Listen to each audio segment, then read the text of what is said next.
ओम श्री परमात्मने नमः। श्रीमद्भगवद्गीता अथ नवमो अध्यायः। श्रीभगवानुवाच इदं तु ते गुह्यतमं प्रवक्ष्याम्यनसूयवे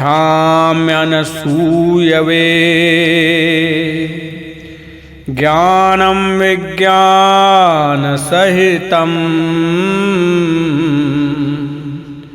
यज्ञात्वा मोक्ष्यसे शुभात्।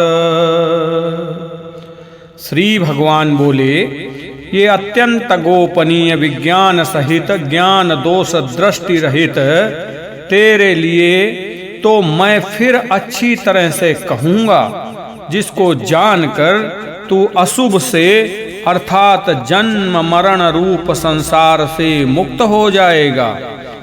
स्वामी राम सुखदास जी महाराज कहते हैं, कर्मयोग निष्काम भाव गुह्य है, ज्ञान योग आत्मज्ञान गुह्यतर है और भक्ति योग परमात्म ज्ञान गुह्यतम है। अपने स्वरूप को जानना ज्ञान है और समग्र भगवान को जानना विज्ञान है। समग्र सगुण ही हो सकता है, क्योंकि निर्गुण के अंतर्गत तो सगुण नहीं आ सकता, पर सगुण के अंतर्गत निर्गुण भी आ जाता है। 7वें अध्याय से भगवान विज्ञान सहित ज्ञान का वर्णन कर रहे थे, पर बीच में अर्जुन के द्वारा 7 प्रश्न कर दिए जाने से भगवान ने 8वें अध्याय में उनका विस्तार से उत्तर दिया। अब भगवान अपनी ओर से पुनः उस विज्ञान सहित ज्ञान का वर्णन आरंभ करते हैं। राज विद्या राजगुह्यम् पवित्रमिदमोत्तमम्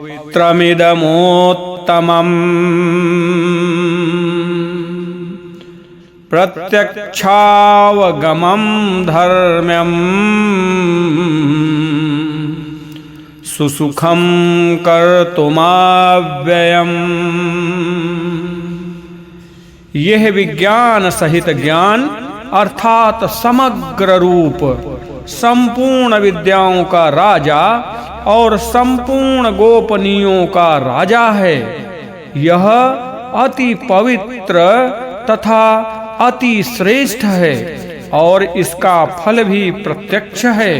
यह धर्ममय है, अविनाशी है और करने में बहुत सुगम है, अर्थात इसको प्राप्त करना बहुत सुगम है। यह विज्ञान सहित ज्ञान करने में बहुत सुगम है, क्योंकि सब कुछ परमात्मा ही है। इसे स्वीकार मात्र करना है, इसमें कोई परिश्रम अथवा अभ्यास नहीं है। अश्रद्धाना पुरुषा धर्मस्यास्य परन्तप अप्राप्य मां निवर्तन्ते मृत्यु संसार वर्त्मनि। हे परंतप, इस धर्म की महिमा पर श्रद्धा न रखने वाले मनुष्य मुझे प्राप्त न होकर मृत्यु रूप संसार के मार्ग में लौटते रहते हैं, अर्थात बार बार जन्मते मरते रहते हैं। पूर्व श्लोक में कथित विज्ञान सहित ज्ञान की महिमा पर श्रद्धा न रखने वाले मनुष्य इससे लाभ नहीं उठाते, प्रत्युत नाशवान शरीर संसार को महत्व देकर बार बार जन्मते मरते रहते हैं। ऐसे अश्रद्धालु मनुष्य स्वतः प्राप्त अमरता का मार्ग छोड़कर मृत्यु मार्ग पर चलते रहते हैं, जिसमें केवल मृत्यु ही मृत्यु है। मनुष्य शरीर में भगवत प्राप्ति का बहुत श्रेष्ठ अवसर था, पर वे उस मार्ग को पकड़ लेते हैं जिस मार्ग से कभी भगवत प्राप्ति न हो सके। उनकी ऐसी दशा को देखकर भगवान मानो दुख के साथ कहते हैं, अप्राप्य माम निवर्तन्ते मृत्यु संसार वर्त्मनि। मया ततमिदं सर्वं जगद्व्यक्तमूर्तिना मतिस्थानि सर्वभूतानि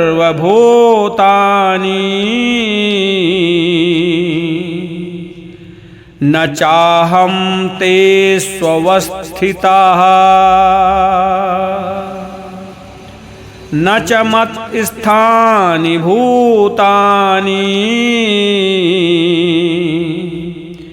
पश्य मे योगमैश्वरम्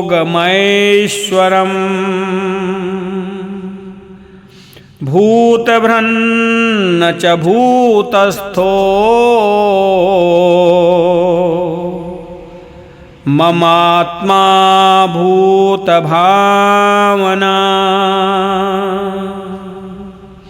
ये सब संसार मेरे निराकार स्वरूप से व्याप्त है। संपूर्ण प्राणी मुझ में स्थित हैं, परंतु मैं उनमें स्थित नहीं हूँ, तथा वे प्राणी भी मुझ में स्थित नहीं हैं।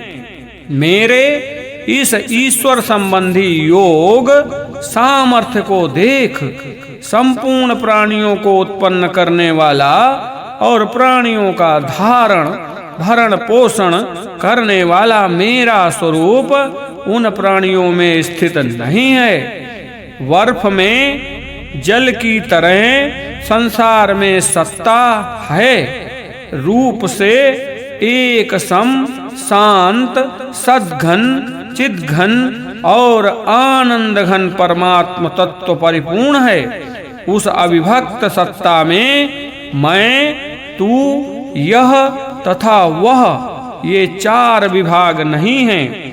जब तक साधक में यह भाव है कि परमात्मा और संसार दो हैं, तब तक उसको ये समझना चाहिए कि परमात्मा में संसार है, संसार में परमात्मा है। परंतु जब दो का भाव न हो, तब न परमात्मा में संसार है न संसार में परमात्मा है।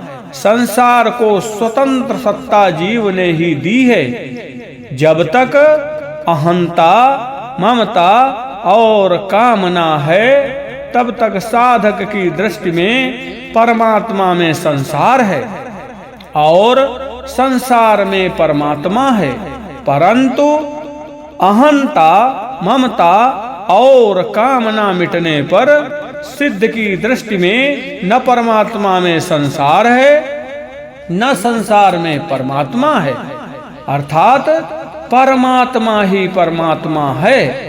वासुदेवः सर्वं यथाकाशे स्थितो नित्यम् वायुः सर्वत्र गो महान् तथा सर्वाणि भूतानि मतिस्थानीत्युपधारय। जैसे सब जगह विचरने वाली महान वायु नित्य ही आकाश में स्थित रहती है, ऐसे ही संपूर्ण प्राणी मुझ में ही स्थित रहते हैं। ऐसा तुम मान लो।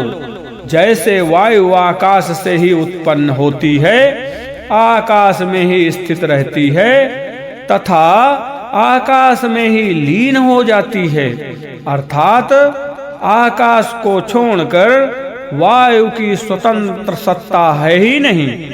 ऐसे ही संपूर्ण प्राणी भगवान से ही उत्पन्न होते हैं भगवान में ही स्थित रहते हैं तथा भगवान में ही लीन हो जाते हैं, अर्थात भगवान को छोड़कर प्राणियों की स्वतंत्र सत्ता है ही नहीं। इस बात को साधक दृढ़ता से स्वीकार कर ले तो उसे सब कुछ भगवान ही हैं, इस वास्तविक तत्व का अनुभव हो जाएगा।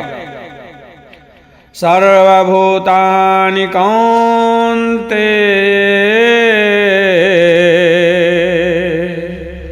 प्रकृतिं यान्ति मामिकाम्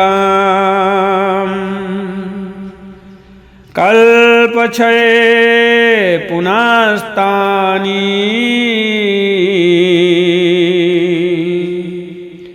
कल्पादौ विसृजाम्यहम्। हे कुंती नंदन, कल्पों का क्षय होने पर महाप्रलय के समय संपूर्ण प्राणी मेरी प्रकृति को प्राप्त होते हैं और कल्पों के आदि में महासर्ग के समय मैं फिर उनकी रचना करता हूँ। पूर्वोक्त श्लोक में वर्णित स्थिति न होने पर मनुष्य की क्या दशा होती है, इसे भगवान इस श्लोक में बताते हैं। महाप्रलय के समय प्रकृति के परवश हुए संपूर्ण प्राणी अपने अपने कर्मों को लेकर भगवान की प्रकृति में लीन हो जाते हैं। प्रकृति में लीन हुए उन प्राणियों के कर्म जब परिपक्व होकर फल देने के लिए उन्मुख हो जाते हैं, तब भगवान में बहु स्यायाम प्रजाए, मैं अनेक रूपों में प्रकट हो जाऊं, ऐसा संकल्प हो जाता है और महासर्ग का आरंभ हो जाता है। महासर्ग के आदि में भगवान उन प्राणियों के परिपक्व कर्मों का फल देकर उन्हें शुद्ध करने के लिए उनके शरीरों की रचना करते हैं। प्रकृतिं स्वामवष्टभ्य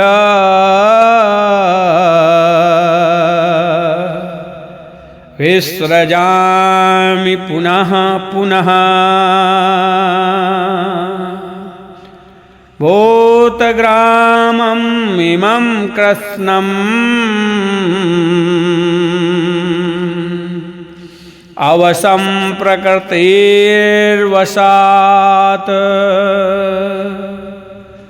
प्रकृति के वश में होने से परतंत्र हुए इस संपूर्ण प्राणी समुदाय की कल्पों के आदि में मैं अपनी प्रकृति को वश में करके बार बार रचना करता हूँ।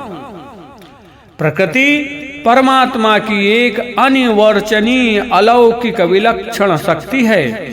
ऐसी अपनी प्रकृति को स्वीकार करके ही भगवान सृष्टि की रचना करते हैं। कारण कि सृष्टि में जो परिवर्तन, उत्पत्ति, विनाश आदि अंत होता है वो सब प्रकृति में ही होता है, भगवान में नहीं। इसलिए भगवान क्रियाशील प्रकृति को लेकर ही सृष्टि की रचना करते हैं। इसमें भगवान की कोई असमर्थता, पराधीनता, कमजोरी आदि नहीं है। भगवान का प्रकृति पर आधिपत्य होने पर भी उनमें लिप्तता, कर्तृत्व आदि नहीं होते। भगवान उन्हीं प्राणियों की रचना करते हैं जो प्रकृति के परवश हैं, अर्थात जिन्होंने प्रकृति के साथ अपना संबंध जोड़ रखा है। न च मां तानि कर्माणि निबध्नन्ति धनंजय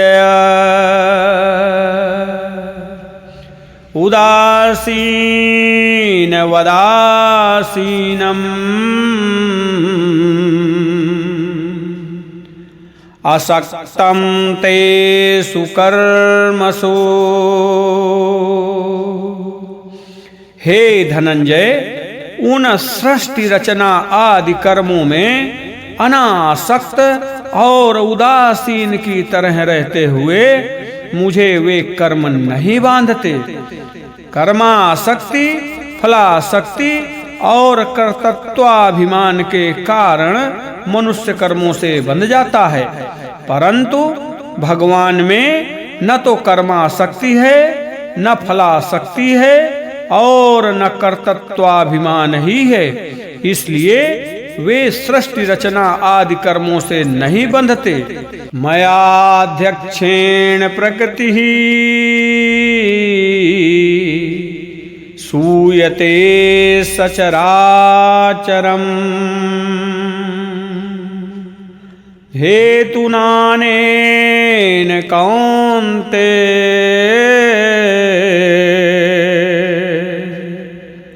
जगत् विपरिवर्तते।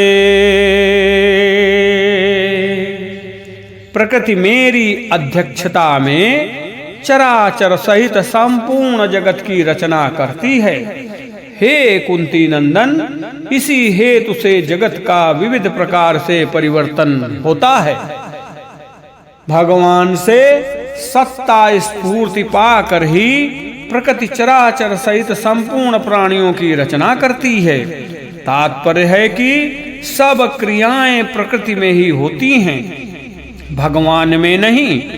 प्रकृति में कितना ही परिवर्तन हो जाए, परमात्मा वैसे के वैसे ही रहते हैं। इसी प्रकार भगवान का अंश जीव भी सदा निर्लिप्त असंग रहता है। प्रकृति तो परमात्मा के अधीन रहकर सृष्टि की रचना करती है, पर जीव प्रकृति के अधीन होकर जन्म मरण के चक्र में घूमता है।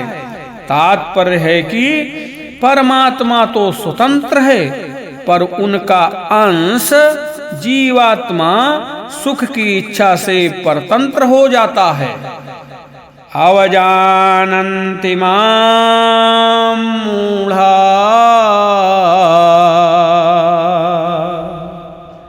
मानुषीं तनुमाश्रितम् परं भावमजानन्तो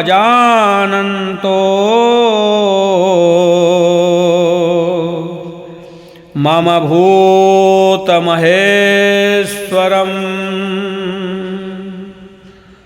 मूर्ख लोग मेरे संपूर्ण प्राणियों के महान ईश्वर रूप श्रेष्ठ भाव को न जानते हुए मुझे मनुष्य शरीर के आश्रित मानकर, अर्थात साधारण मनुष्य मानकर मेरी अवज्ञा करते हैं।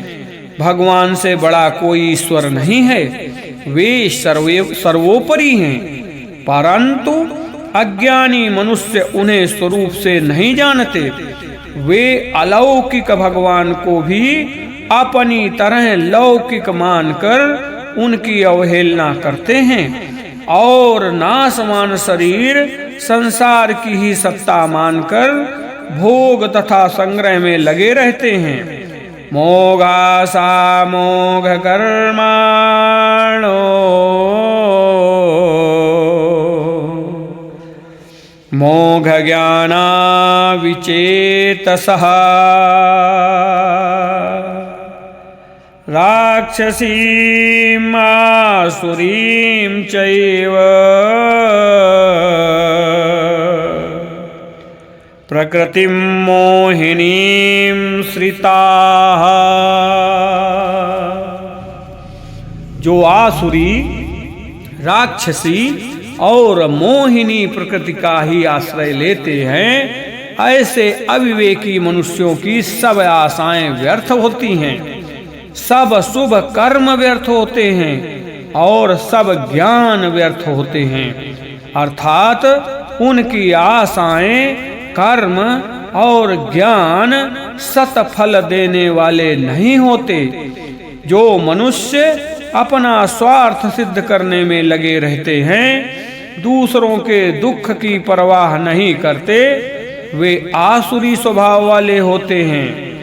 जो स्वार्थ सिद्धि में बाधा लगने पर क्रोधवश दूसरों का नाश कर देते हैं, वे राक्षसी स्वभाव वाले होते हैं। जो बिना किसी कारण के दूसरों को कष्ट पहुंचाते हैं वे मोहिनी स्वभाव वाले होते हैं। आसुरी, राक्षसी और मोहिनी तीनों ही स्वभाव वाले मनुष्य आसुरी संपत्ति के अंतर्गत आ जाते हैं, जो 84 लाख योनियों तथा नरकों की प्राप्ति कराने वाली है। महात्मानस्तु मां पार्थ दैवीं प्रकृतिमाश्रिताः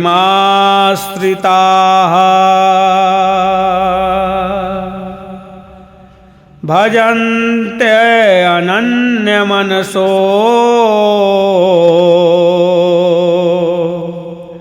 ज्ञात्वा भूतादिमव्ययम्।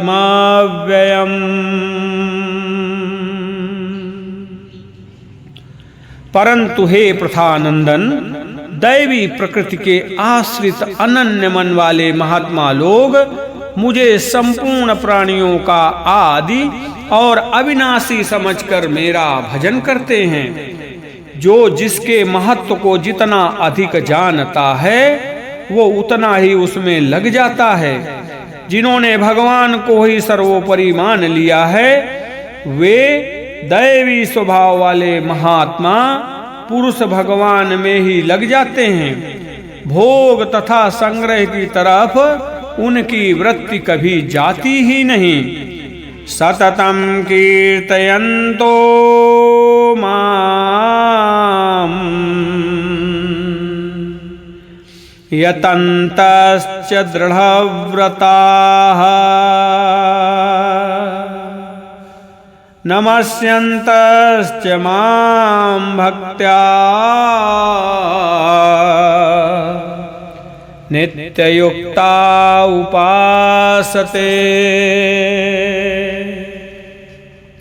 नित्य निरंतर मुझ में लगे हुए मनुष्य दृढ़व्रती होकर लगन पूर्वक साधन में लगे हुए और प्रेम पूर्वक कीर्तन करते हुए तथा मुझे नमस्कार करते हुए निरंतर मेरी उपासना करते हैं। भक्त जो कुछ कहता है वो सब भगवान का ही कीर्तन होता है।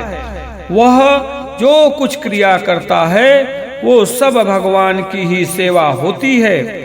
उसकी संपूर्ण लौकिक और पारमार्थिक क्रियाएं केवल भगवान की प्रसन्नता के लिए ही होती हैं। ज्ञान यज्ञेन चाप्यन्ये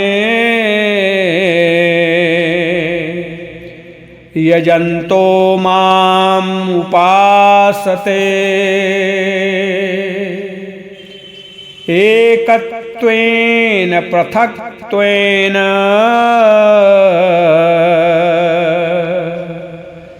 बहुधा विश्वतो मुखम्।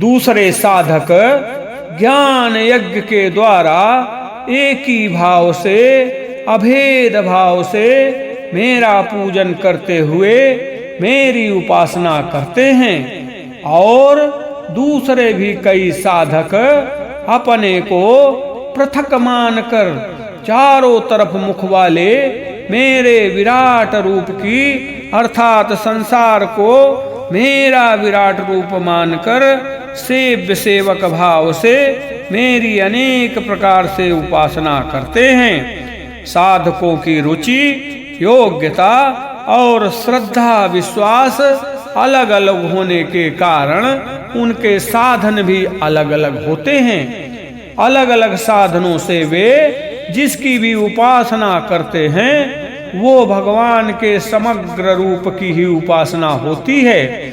आगे 16वें से 19वें श्लोक तक इसी समग्र रूप का वर्णन हुआ है।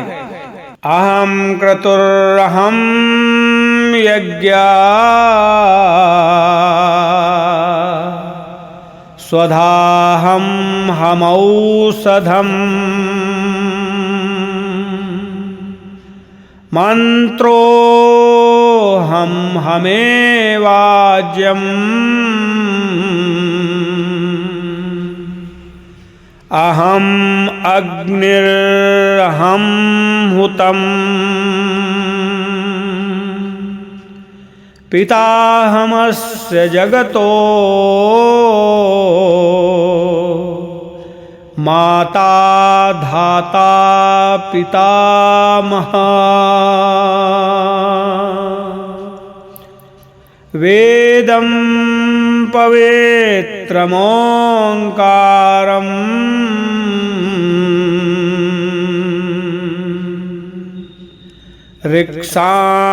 ऋक्सामयजुरेव च गतिर्भर्ता प्रभो साक्षी निवास शरणं सुहृत प्रभव प्रलयस्थानम्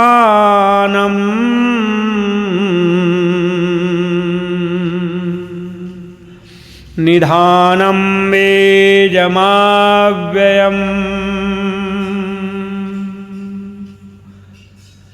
प्रभव प्रलयस्थानम्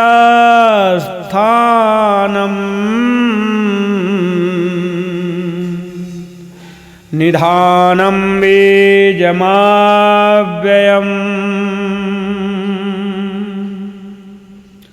क्रतु मैं हूँ, यज्ञ मैं हूँ, स्वधा मैं हूँ, औषध मैं हूँ, मंत्र मैं हूँ, घृत मैं हूँ, अग्नि मैं हूँ और हवन रूप क्रिया भी मैं हूँ। जानने योग्य पवित्र ओंकार ऋग्वेद सामवेद और यजुर्वेद भी मैं ही हूँ। इस संपूर्ण जगत का पिता धाता माता पितामह गति भर्ता प्रभु साक्षी निवास आश्रय सुहृद उत्पत्ति प्रलय स्थान निधान तथा अविनाशी बीज भी मैं ही हूँ। उपर्युक्त श्लोकों को देखते हुए साधक ये बात दृढ़ता से स्वीकार कर ले कि कार्य कारण रूप से स्थूल सूक्ष्म रूप जो कुछ देखने सुनने समझने और मानने में आता है वो सब केवल भगवान ही हैं। तपाम्यहम अहम वर्षम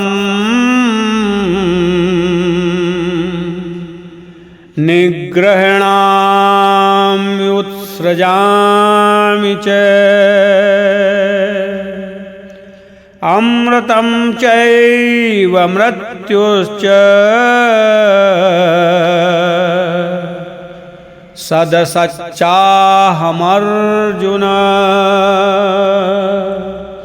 हे अर्जुन, संसार के हित के लिए मैं ही सूर्य रूप से तपता हूँ, मैं ही जल को ग्रहण करता हूँ और फिर उस जल को मैं ही वर्षा रूप से वर्षा देता हूँ। और तो क्या कहूँ, अमृत और मृत्यु तथा सत और असत भी मैं ही हूँ। जो देखने सुनने पढ़ने तथा कल्पना करने में आता है और जिन शरीर इंद्रियां मन बुद्धि अहम के द्वारा देखा सुना पढ़ा सोचा जाता है वो सब का सब असत अपरा प्रकृति है। परंतु जो देखता सुनता पढ़ता सोचता जानता मानता है वो सत परा प्रकृति है। भगवान कहते हैं कि सत भी मैं हूँ और असत भी मैं हूँ। जैसे अन्नकूट के प्रसाद में रसगुल्ले गुलाब जामुन आदि भी होते हैं और मेथी करेले आदि का साग भी होता है, अर्थात मीठा भी भगवान का प्रसाद होता है और कड़वा भी।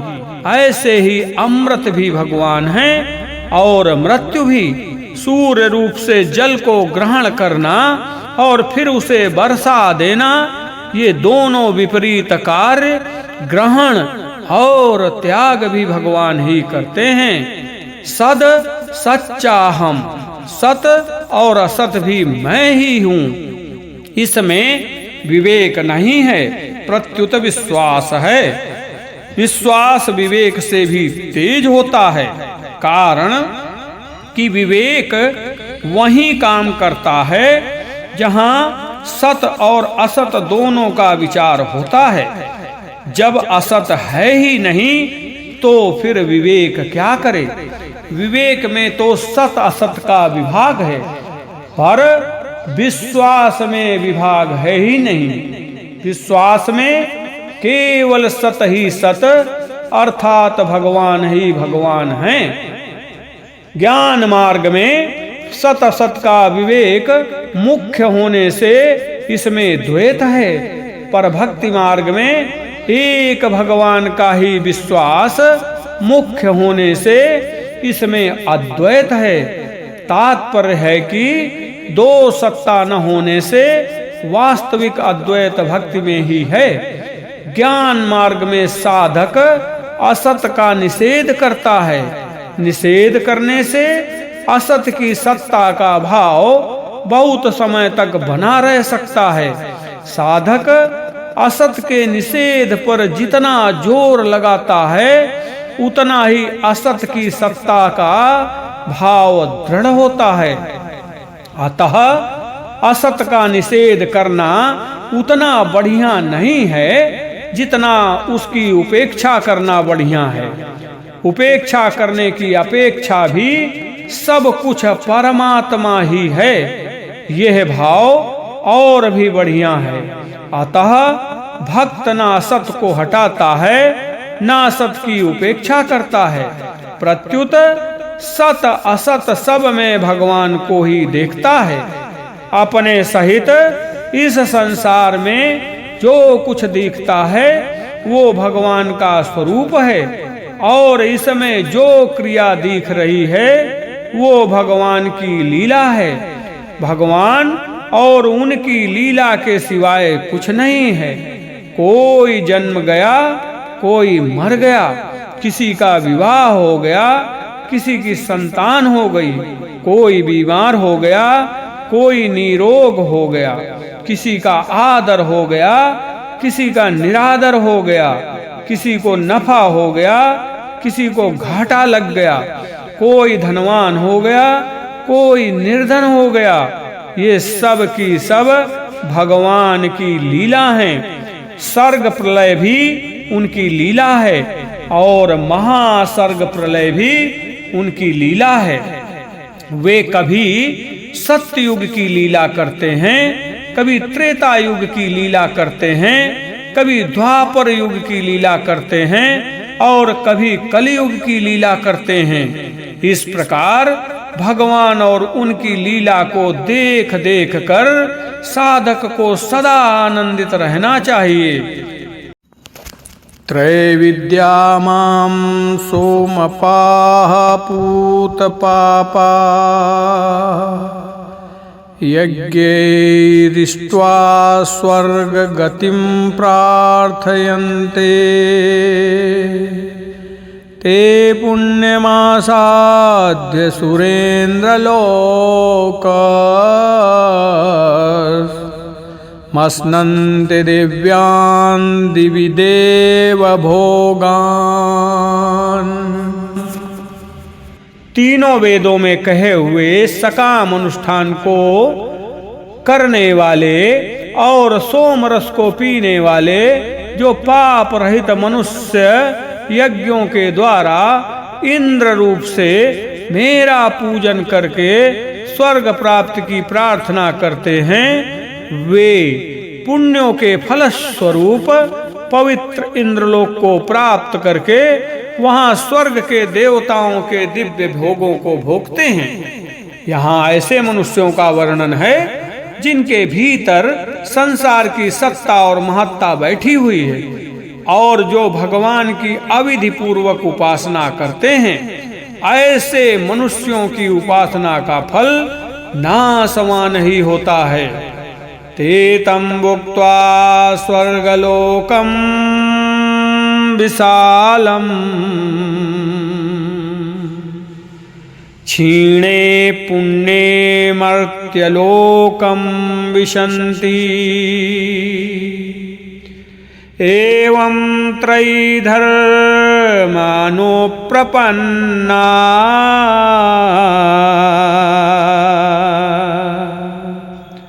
गतागतं काम कामा लभन्ते।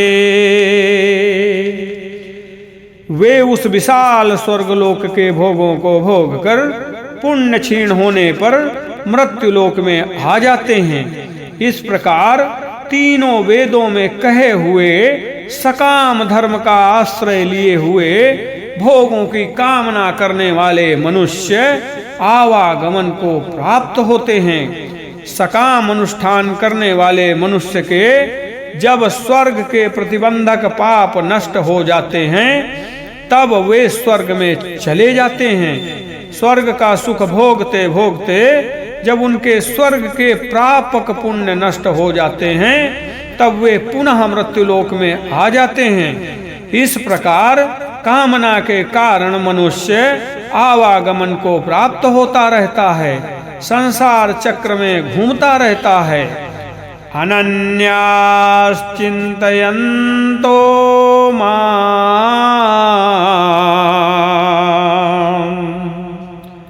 ये जनः पर्युपासते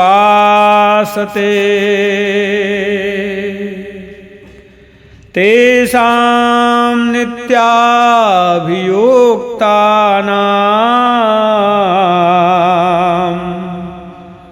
योगक्षेमं वहाम्यहम्। जो अनन्य भक्त मेरा चिंतन करते हुए मेरी भली भांति उपासना करते हैं, मुझ में निरंतर लगे हुए उन भक्तों का योगक्षेम, अप्राप्त की प्राप्ति और प्राप्त की रक्षा मैं वहन करता हूँ। भगवान के अनन्य भक्त न तो पूर्व श्लोक में वर्णित इंद्र को मानते हैं और न अगले श्लोक में वर्णित अन्य देवताओं को मानते हैं। इंद्रादि की उपासना करने वालों को तो नासमान फल मिलता है, पर भगवान की उपासना करने वालों को अविनाशी फल मिलता है। देवताओं का उपासक तो नौकर की तरह है और भगवान का उपासक घर के सदस्य की तरह है।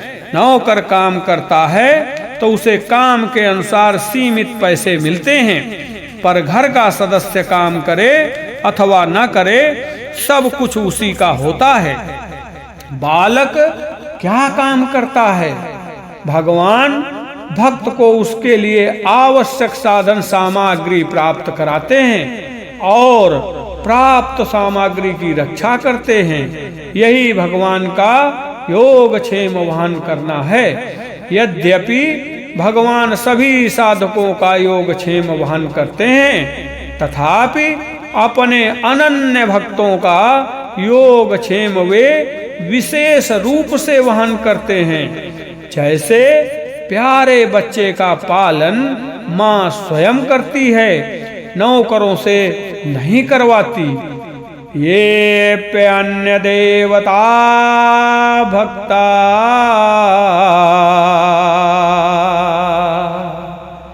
यजन्ते श्रद्धयान्विताः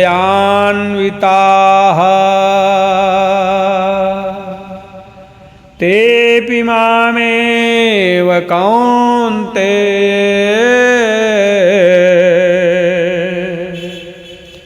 यजन्त्यविधिपूर्वकम्।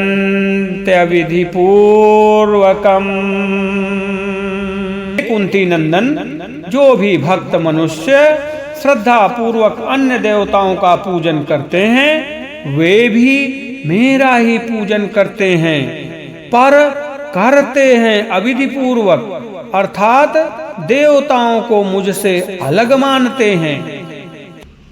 त्रय विद्या माम अनन्यास्ति चिंतयन्तो माम और तेऽपि मामेव, तीनों जगह भगवान के द्वारा माम पद देने का तात्पर्य है कि सब कुछ मैं ही हूँ, सब मेरा ही स्वरूप है।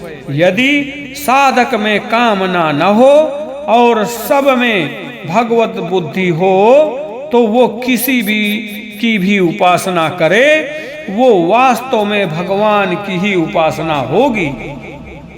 तात्पर्य है कि यदि निष्काम भाव और भगवत बुद्धि हो जाए तो उसका पूजन अविधि पूर्वक नहीं रहेगा, प्रत्युत वो भगवान का ही पूजन हो जाएगा।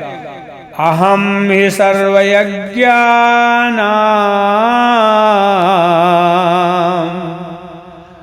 भोक्ता च प्रभुरेव च न तु माम् अभिजानन्ति तत्त्वेनातश्च्यवन्ति ते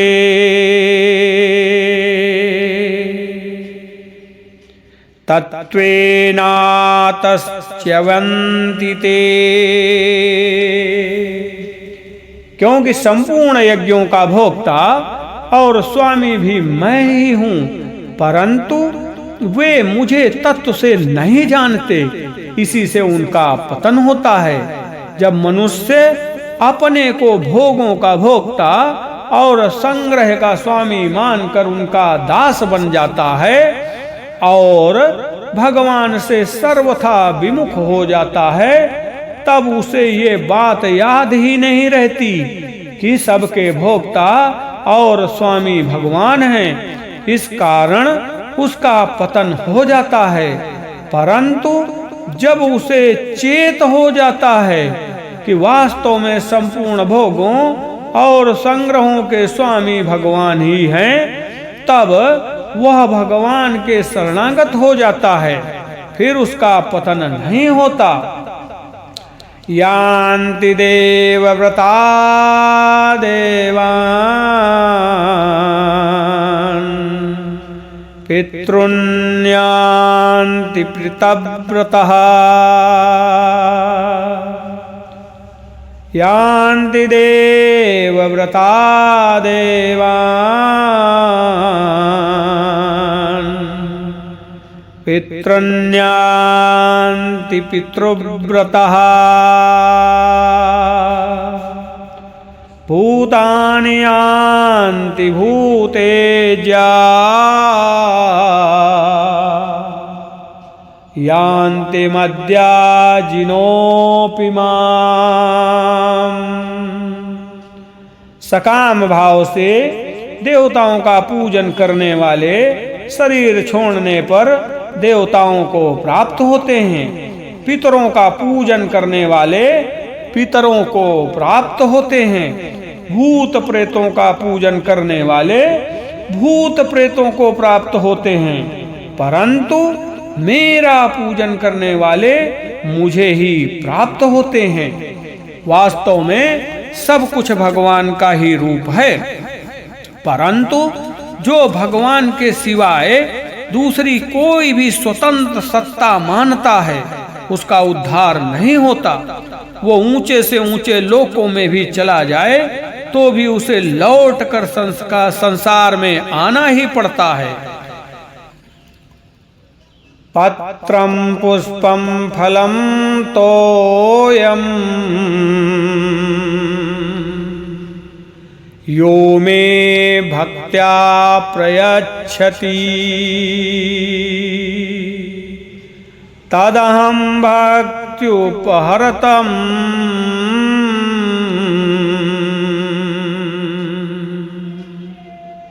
अस्नामि प्रियतात्मनः अस्नामि प्रियतात्मनः। जो भक्त पत्र पुष्प फल जल आदि यथा साध्य एवं अनायास प्राप्त वस्तु को प्रेम पूर्वक मेरे अर्पण करता है, उस मुझ में तल्लीन हुए अंतःकरण वाले भक्त के द्वारा प्रेम पूर्वक दिए हुए उपहार भेंट को मैं खा लेता हूँ, अर्थात स्वीकार कर लेता हूँ। देवताओं की उपासना में तो अनेक नियमों का पालन करना पड़ता है, परंतु भगवान की उपासना में कोई नियम नहीं है। भगवान की उपासना में प्रेम की, अपनेपन की प्रधानता है, विधि की नहीं। भगवान भावग्राही हैं, क्रियाग्राही नहीं। जैसे भोला बालक जो कुछ हाथ में आए उसको मुंह में डाल लेता है, ऐसे ही भोले भक्त भगवान को जो भी अर्पण करते हैं उसे भगवान भी भोले बनकर खा लेते हैं। ये यथा माम प्रपद्यन्ते तांस तथैव भजाम्यहम्। जैसे विदुरानी ने केले का छिलका दिया तो भगवान ने उसे ही खा लिया। यत् करोसि यदस्नासि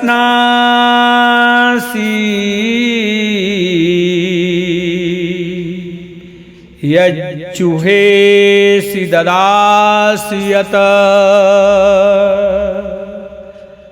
यत् तपस्यसि कौन्तेय तत्कुरुष्व मदर्पणम्।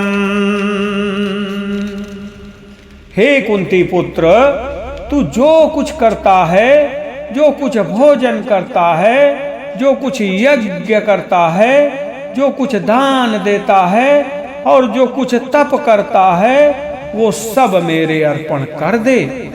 ज्ञान योगी तो संसार के साथ माने हुए संबंध का त्याग करता है, पर भक्त एक भगवान के सिवाय दूसरी सत्ता मानता ही नहीं। इसलिए ज्ञान योगी पदार्थ तथा क्रिया का त्याग करता है और भक्त पदार्थ तथा क्रिया को भगवान के अर्पण करता है, अर्थात उनको अपना न मानकर भगवान का और भगवत स्वरूप मानता है। वास्तव में भक्त अपने आप को ही भगवान के समर्पित कर देता है। स्वयं समर्पित होने से उसके द्वारा होने वाली संपूर्ण लौकिक पारमार्थिक क्रियाएं भी स्वाभाविक भगवान के समर्पित हो जाती हैं। प्रश्न, यदि कोई निषिद्ध क्रिया करके उसे भगवान के को अर्पित कर दे तो? उत्तर, वही वस्तु या क्रिया भगवान के अर्पित की जाती है जो भगवान के अनुकूल उनके आज्ञा अनुसार होती है। जिस भक्त का भगवान के प्रति अर्पण करने का भाव है उसके द्वारा न तो निषिद्ध क्रिया होगी और न निषिद्ध क्रिया अर्पित ही होगी। भगवान को दिया हुआ अनंत गुना होकर मिलता है। यदि कोई निषिद्ध क्रिया भगवान को अर्पित करेगा तो उसका फल भी दंड रूप से अनंत गुना होकर मिलेगा। शुभाशुभ फलैरेवम्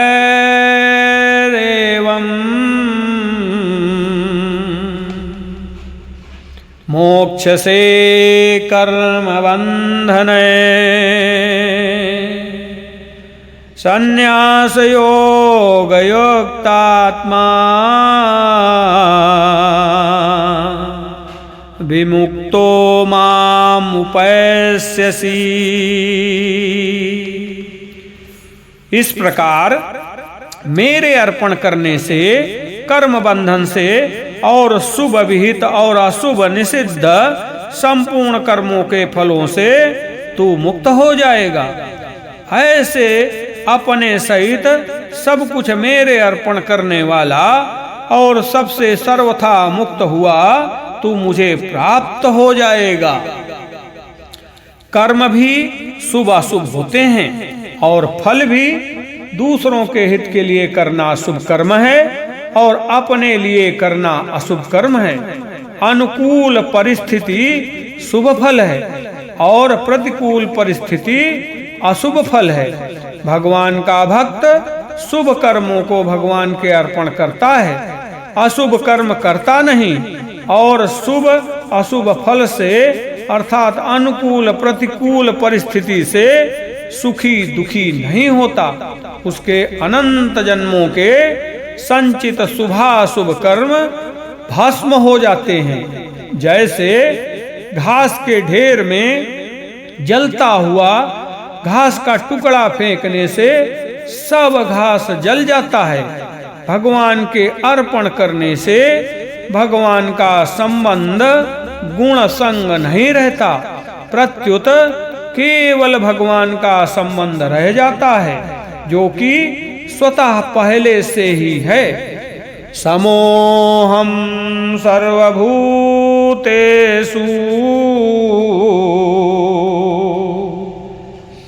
न मे द्वेष्योऽस्ति न प्रियः ये भजन्ति तु मां भक्त्या मयि ते तेषु चाप्यहम्।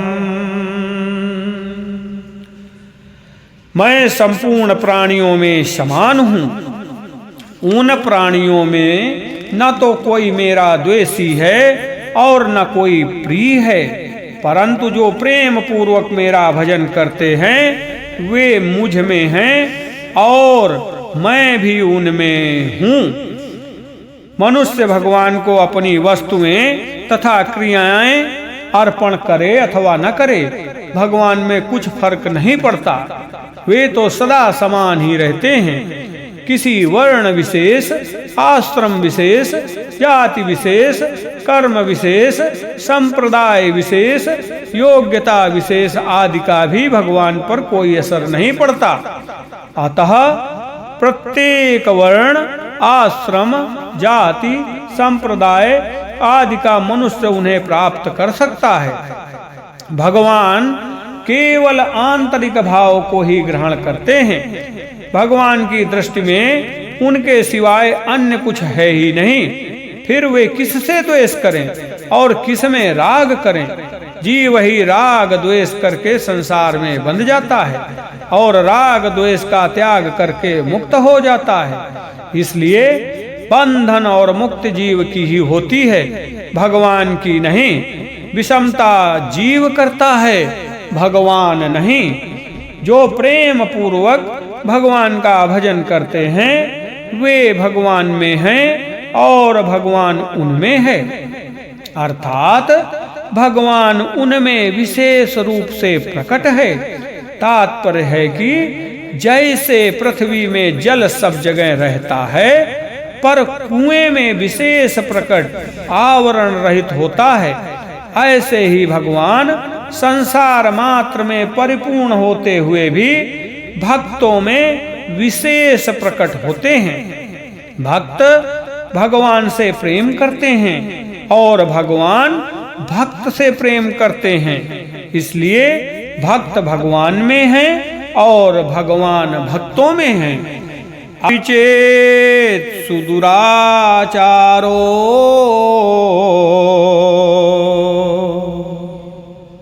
भजते माम अनन्य भाग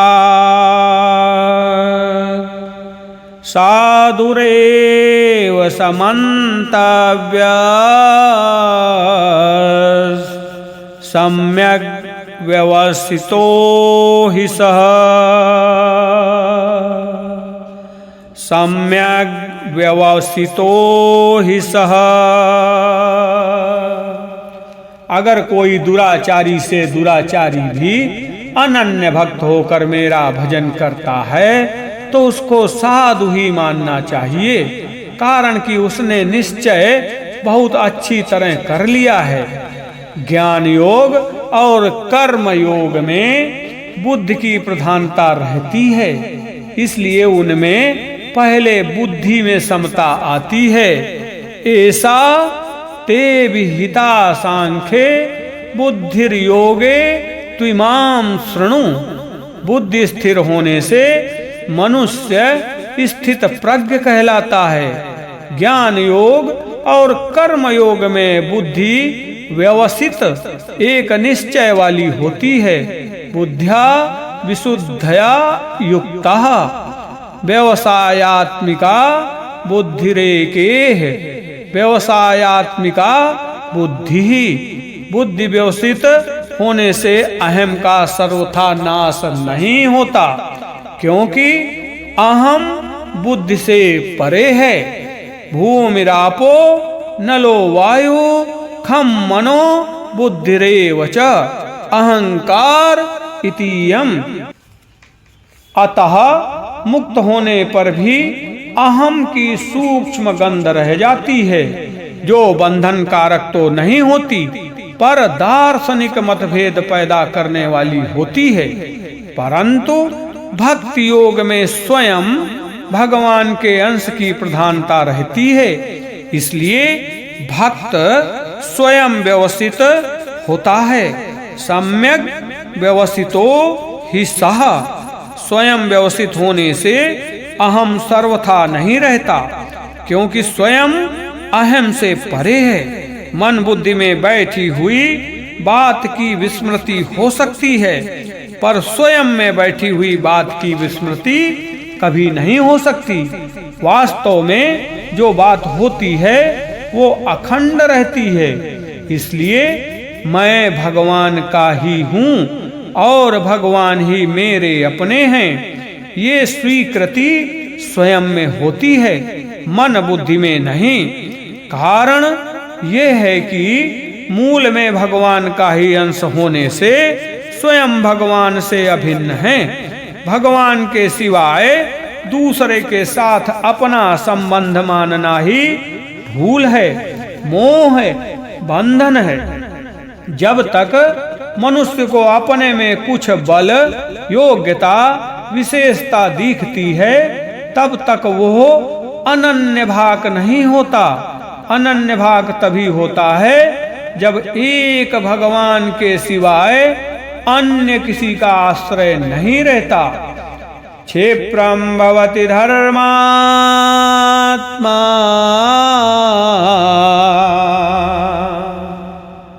सस्वच्छान्तिं निगच्छति। कौन्तेय प्रतिजानीहि न मे भक्त प्रणश्यति। वो तत्काल उसी क्षण धर्मात्मा हो जाता है और निरंतर रहने वाली शांति को प्राप्त हो जाता है।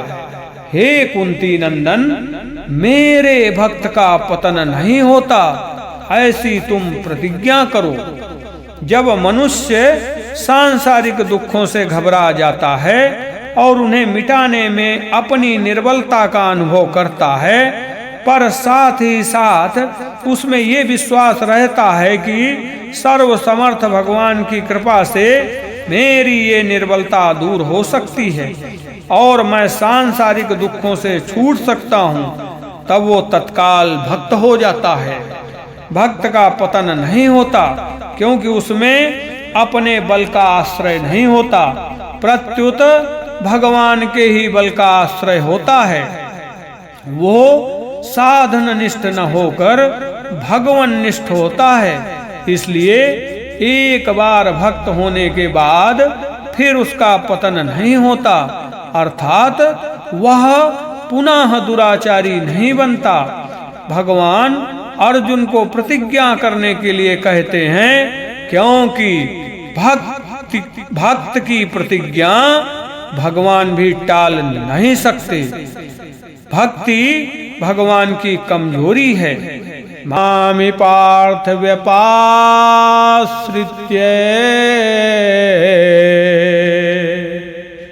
तेऽपि स्युः पापयोनयः।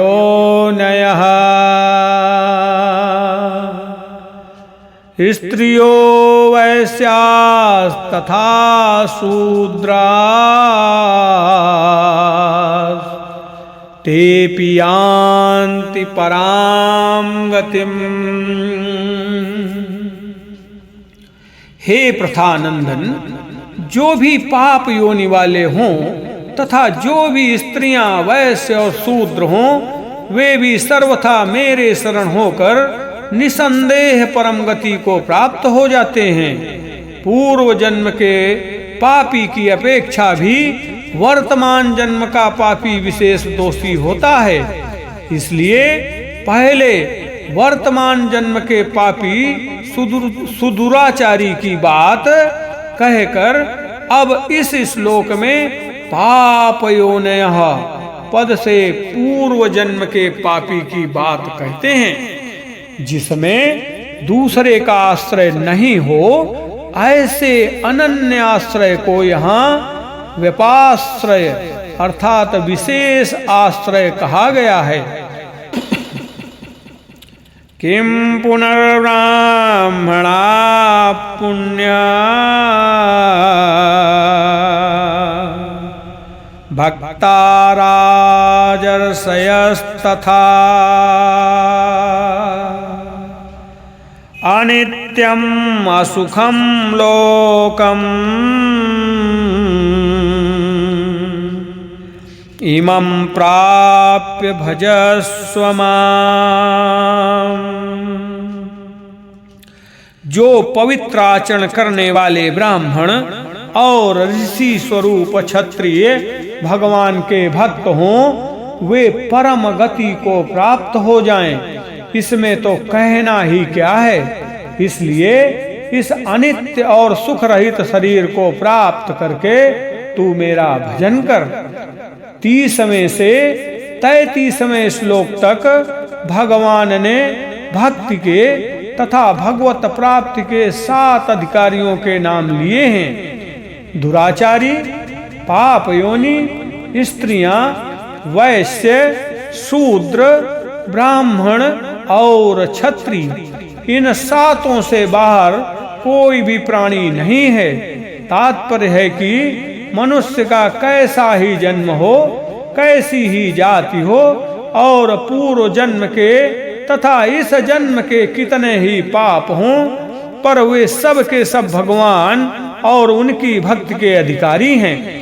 कारण कि जीव मात्र भगवान का ही अंश होने से भगवान की तरफ चलने में स्वतंत्र है। भगवान की ओर से किसी के लिए भी मनाही नहीं है। अनित्य और सुख रहित इस शरीर को पाकर अर्थात हम जीते रहें और सुख भोगते रहें, ऐसी कामना को छोड़कर भगवान का भजन करना चाहिए। कारण कि संसार में सुख है ही नहीं, केवल सुख का भ्रम है। ऐसे ही जीने का भी भ्रम है। हम जी नहीं रहे हैं, प्रत्युत प्रति क्षण मर रहे हैं। मन्मना भव मद्भक्तो मद्याजी मां नमस्कुरु मामे वैश्यसि युक्त्वेवम् आत्मानं मत्परायणः। तू मेरा भक्त हो जा, मुझ में मन वाला हो जा, मेरा पूजन करने वाला हो जा और मुझे नमस्कार कर। इस प्रकार अपने आप को मेरे साथ लगाकर मेरे परायण हुआ तू मुझे ही प्राप्त होगा। इस श्लोक में अहंता परिवर्तन की बात मुख्य है। भक्त मैं केवल भगवान का ही हूँ, इस प्रकार अपनी अहंता को बदलता है और स्वयं का संबंध भगवान से जोड़ता है। इसलिए उसे संसार के संबंध का त्याग करना नहीं पड़ता, प्रत्युत वह स्वतः छूट जाता है। कारण कि वर्ण, आश्रम, जाति, योग्यता, अधिकार, कर्म, गुण आदि सब आगंतुक हैं, पर स्वयं के साथ भगवान का संबंध आगंतुक नहीं है, प्रत्युत अनादि, नित्य और स्वतः सिद्ध है। ओम तत्सदिति श्रीमद्भगवद्गीतासु उपनिषत्सु ब्रह्मविद्यायां योगशास्त्रे श्रीकृष्णार्जुनसंवादे राजविद्या राजगुह्ययोगो नाम नवमोऽध्यायः। बोलो गोविंद भगवान की जय।